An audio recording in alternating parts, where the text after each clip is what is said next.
શું તમને પણ આવો અનુભવ થયો છે કે જેને આપણે સૌથી વધારે પ્રેમ કરતા હોઈએ, જેના વગર આપણને ના ચાલતું હોય, અચાનક એના પ્રત્યે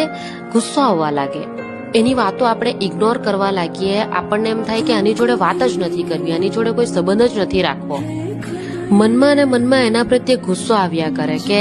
બસ હવે આની સાથે કોઈ સંબંધ રાખવો જ નથી, અને જેટલો સંબંધ હતો એ અત્યાર સુધી હતો પણ હવે પછી બસ. આઈ થિંક એનું એક રીઝન એવું હોઈ શકે કે કોઈ થર્ડ પર્સનનું આપણી લાઈફમાં એન્ટર થવું, અને બીજું એવું હોઈ શકે કે જેને આપણે સૌથી વધારે પ્રેમ કરીએ છીએ એના દ્વારા આપણી ઈચ્છાઓ સંતોષાતી ના હોય, એવું પણ હોઈ શકે, પછી એ ભલે ગમે તે રીતની હોય. તો આઈ થિંક આવા જ્યારે વિચારો આવવા લાગે ત્યારે આપણે એવું વિચારવું જોઈએ કે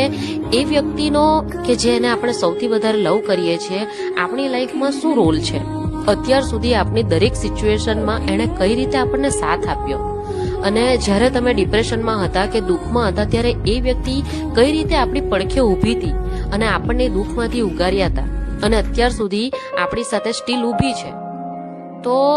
તમે આ બધા વિચારો કરશો ને ત્યારે તમને વિચાર આવશે કે ના, ખરેખર એ વ્યક્તિનું આપણી લાઈફમાં શું મહત્વ છે. ત્યારે તમે આપોઆપ જે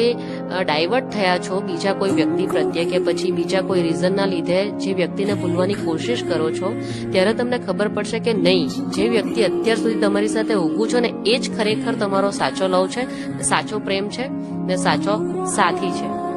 તો હું તો એટલું જ કહીશ કે તમારી ઈચ્છાઓના લીધે કે જે ના પૂરી થતી હોય કે પછી કોઈ થર્ડ પર્સનની એન્ટ્રીના લીધે તમે અત્યાર સુધી જેની સાથે રહ્યા છો અને જેણે તમને અત્યાર સુધી સાથ આપ્યો છે એવા વ્યક્તિને, એવા લવને ભૂલવાની કોશિશ ના કરો, હે ને?